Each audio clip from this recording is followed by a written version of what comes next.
Hey, hi again, everybody. Welcome back to Showmeo.com. This is Sports Talk. I'm Doug Miles along with Don Henderson on another busy Monday night of sports here. And Don joining us from up in New Jersey tonight. Don, how are you? Well, I'll tell you, great. The weather's not very good up here, but the Yankees are up in Toronto, so they're leading 1-0 right now, and they don't have any fear up there. If it gets any rain, they'll put the roof on. So, but around here, it's about 68 degrees and been very, very rainy in the New York metropolitan area, all the way from here to Philadelphia and all the way around. We really had inundated with rain, which we really need. We had none all summer, but we had a lot the last couple of days. You know, the rain affected the Yankee game yesterday against Seattle. It was delayed for a while. They got it in. I know a tennis tournament up in, I think, in Montreal got rained out. I was watching some of that yesterday. And down here as well, we have the tropical storms coming through. A lot of rain right now. So it's a rainy part of the year. Yeah, it is. And CC won his 15th consecutive game at the stadium yesterday, even though a rain-interrupted game, as you indicated, but the Yankees winning it easily. And A-Rod, of course, going on the 15-day disabled list has been the big story here since Saturday, re-injuring that calf muscle. And as Joe Girardi said over and over again, they're going to be extra cautious. In the post-game interview on Saturday night, A-Rod said, he thought the calf was well enough to go, that he talked to the doctors. He also talked to Joe Girardi before the game, and he was the one that said that he thought he was ready to go, and unfortunately didn't get out of the batter's box before it pulled again, so they're not taking any chances. They're just going to leave him on the 15-day disabled list and let him go from there. Yeah, the Rays are out in California tonight. It'll be Rays and the Angels taking on their former ace at one time, Scott Kazmir, who's really had a rough go of it since he left the Rays. Actually had a kind of a rough go when he was with the Rays before they traded him to California last year. Has had some injury problems, but he'll be pitching tonight for California against the Rays, 10 o'clock start. Yeah, Doug, it was interesting because the Mets took a lot of heat. Remember when they made that first trade? And he went down to Tampa. Still don't think it was a good move. Not necessarily that Kazmir has done a great job, but the fact that, they thought he was going to be a really very, very effective, dominant pitcher in Major League Baseball. And why did the Mets ever get rid of him? The Mets needed pitching. But unfortunately, between the injuries that he sustained, the arm injuries and elbow injuries, and trading from one ball club to another, and lack of control, he just has never really developed into the pitcher that some people thought he was going to.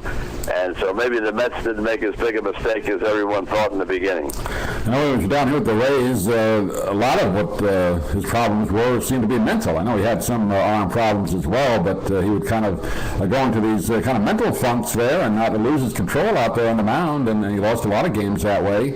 And I think the Rays managers lost confidence in him, and they traded him to California last year, and he really has not done well with them either. About a 500 pitcher. Yeah, less than 500.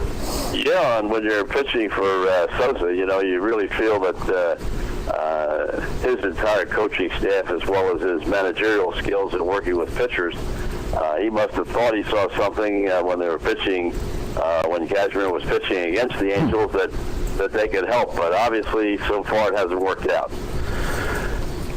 And also some baseball news yesterday.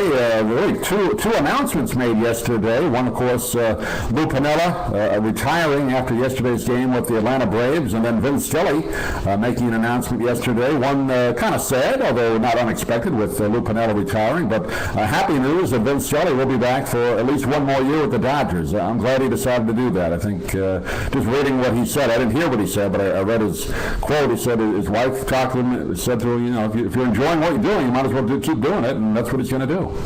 Well, it started in 1950 with the Brooklyn Dodgers at Ebbets Field, and still going strong. And one of the great things that we've had with the Major League Baseball channel is the fact to see a lot of Scully during the course of this year. Very seldom did we get the opportunity to hear him, nor did we get a chance to see him, in the Northeast Corridor.